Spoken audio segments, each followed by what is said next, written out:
You died. I don't know how or even where. But your body was remade in the Well of Souls, and somehow it worked. Welcome to MojoPlays. And with so many great games releasing every year, there's bound to be some that don't get nearly the attention they deserve. Until now. You've picked a bad time for a visit. I would have said you've picked a bad time for a war. Before we continue, be sure to subscribe to our channel and ring the bell to get notified about our latest videos. Darksiders series. To hell with your claims! The seals were broken! I was summoned! Then where are the other horsemen? Were they not summoned as well? They say imitation is the sincerest form of flattery, and while the Darksiders series initially just seemed like a more violent Legend of Zelda clone, it quickly carved out its own identity with fans. Building its own deep mythology lore based around the biblical apocalypse and the Four Horsemen, the story of war and the other horsemen battling against the forces of heaven and hell to clear war's name for kickstarting the end of the world became far more engaging than it initially seemed. With solid combat, inventive puzzles, an impressive voice cast, as well as each game managing to feel distinct with its own mechanics and playstyles, it's a shame the Darksiders series has had such a disappointing sales record, to the point where fans continue to wonder if the series will be able to resurrect itself once again. Here's hoping the promised upcoming entry will finally give the Horsemen the reckoning they deserve.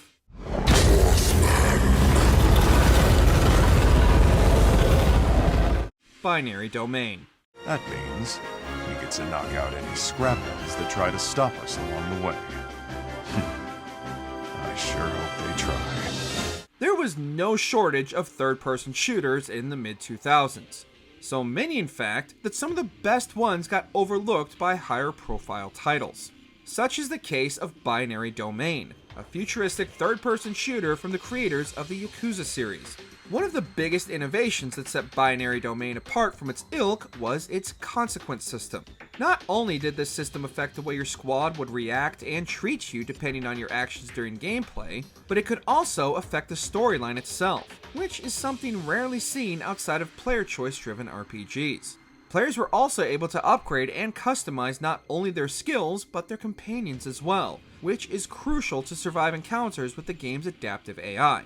Sadly, Binary Domain was simply ahead of its time, as the game would have fit right in with nearly every modern title incorporating RPG elements. All okay?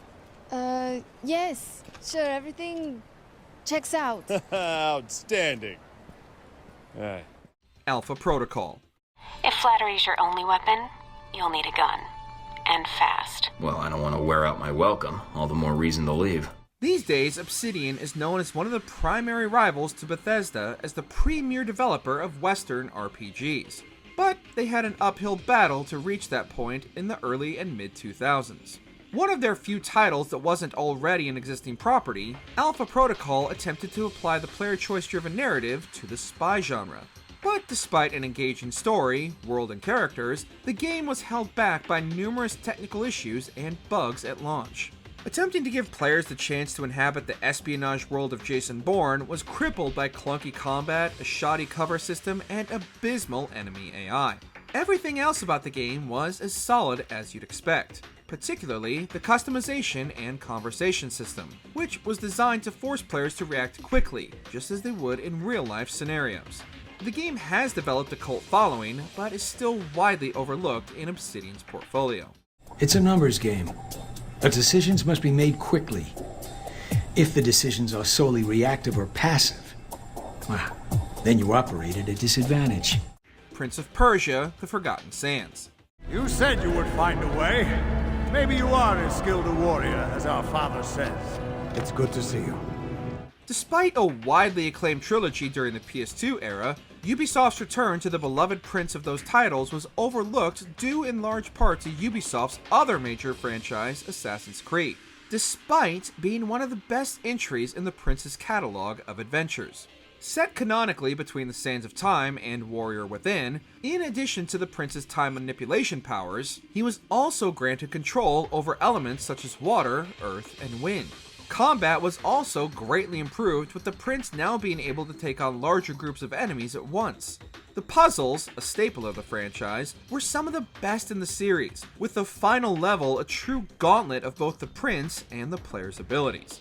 However, despite being a true return to form for the series, the Forgotten Sands has been almost completely forgotten to time, along with the entire franchise. It is odd to think you knew a man I have heard of only in legend. I cannot imagine your legends do him justice. Vanquish. Rather go all out than bother with defense. Time to hit hard and make him regret it. The poster child of cult classics and yet another Platinum Games gem that is unfairly overlooked, Vanquish was the biggest shot of adrenaline to action video game since the original Devil May Cry. The game's over-the-top action was only fueled by the protagonist's power suit, which allowed him to zip around the battlefield at lightning speed and even slow time to dodge incoming attacks, make precision shots, and even combine all elements at once to become an unstoppable force of nature. The plot itself and characters were as equally over the top as the gameplay, bordering on B-movie cheese, but anyone who played Vanquish was only there for the slick combat and power suit abilities anyways. Paired with the game's relatively short length, made for the ultimate summer blockbuster encounter that could be beaten in an afternoon. We're here for a good time, not for a long time. Yeah. Sunset Overdrive. Get back, man. Best of luck. Another entry that should have been a smash hit, especially for a brand new console, Sunset Overdrive was not only one of the most original games of the 8th generation, but also one of Insomniac's best titles, full stop. Sunset Overdrive was the culmination of everything Insomniac was known for over the years. Solid combat with inventive weaponry, a hilarious and ludicrous plot, and most importantly, one of the best and most unique movement systems in all of gaming. Combining elements of the Ratchet & Clank titles with the many bizarre weapons the player can acquire, the game forced players to remain constantly on the move with a world and levels meticulously designed to make the most out of their momentum. With these mechanics and the talent behind the game, Sunset Overdrive should have been a mega hit in Insomniac's catalog, but was unfortunately exclusive to the Xbox One, which fumbled their launch and never recovered.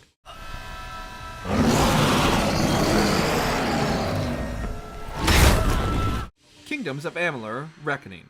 Our fate had been written. At least, that is what we believed. Until you died. Kingdoms of Amalur is what happens when you manage to assemble a dream team, but still end up coming up short.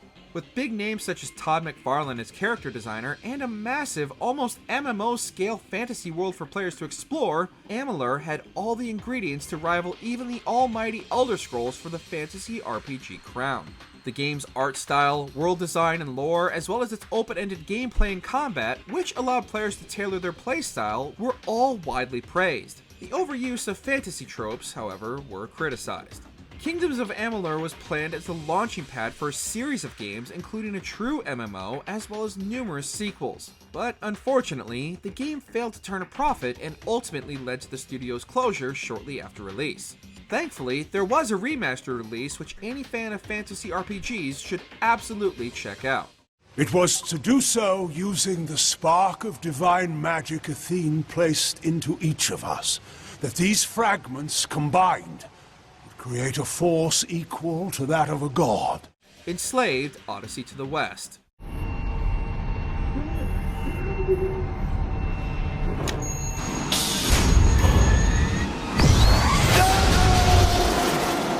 The end of the world is fertile ground for video games, and while we've certainly had no shortage of apocalyptic adventures, Enslaved: Odyssey to the West, a reimagining of the classic Chinese tale, remains an underrated gem.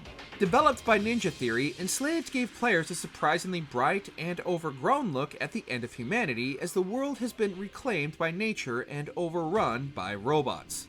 With motion capture maestro Andy Serkis bringing Monkey to life, Enslaved made the most out of the advanced motion capture tech in video games and crafted a story with two characters that immediately endeared themselves to players as their journey continued. Although exploration was traditionally linear, the world and environments were wonderfully detailed, and the combat was appropriately impactful, and the use of Tripp's abilities added additional strategy to encounters. As the genre was growing increasingly darker, Enslaved offered an entertaining alternative to the dreary apocalyptic scenario. Excuse us a moment. Will you go and put your fingers in your ears?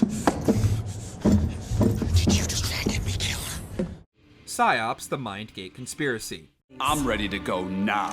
You need to find some patience or you'll end up joining them. You trust me, don't you? The PS2 era was one of the greatest generations for developers to get experimental with new mechanics and gameplay.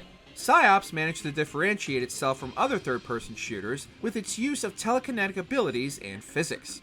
With these mechanics, players were let loose in environments that rewarded experimentation and thinking outside of the box. Players could grab enemies and turn them into ragdolls, or grab objects from the arena to use as cover or makeshift weaponry. They were also able to hijack enemies and take control or use their powers and cause them to spontaneously burst into flames. These powers were also crucial in solving the game's numerous environmental puzzles. The narrative tying all this gameplay goodness together might have been as ridiculous as the powers themselves, and unfortunately ended on an unresolved cliffhanger, but the gameplay more than made up for these shortcomings.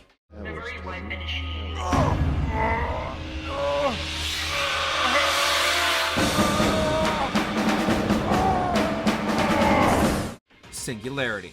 How is it you haven't aged a day in 50 years? There is only one explanation. The TMD, where is it? Gritty first-person shooters were all the rage in the mid-2000s, making it difficult for anything to stand out from the crowd. But Singularity's unique use of time-bending mechanics managed to do just that, dropping players onto an island of failed experiments and giving them control over time itself. Players could speed up or rewind an object's timeline, either causing it to decay or rebuild, which was critical for solving the game's many environmental puzzles. This mechanic was also useful in the game's combat too. Players could not only rebuild cover or grab objects and hurl them across the environment, but also rewind or fast forward an enemy's timeline and turn them to dust or piles of fleshy goo. The wibbly-wobbly, timey-wimey storyline managed to tell a surprisingly compelling and well-designed narrative constructed around the time manipulation device and the effects it had on the island, with a satisfying conclusion determined by the player. Some claim he is able to summon incredible power, as if he controlled the hand of God himself. Which game do you feel has been criminally overlooked? Share your favorites in the comments. Did you enjoy this video? Check out these other clips from MojoPlays, and be sure to subscribe and ring the bell to be notified about our latest videos.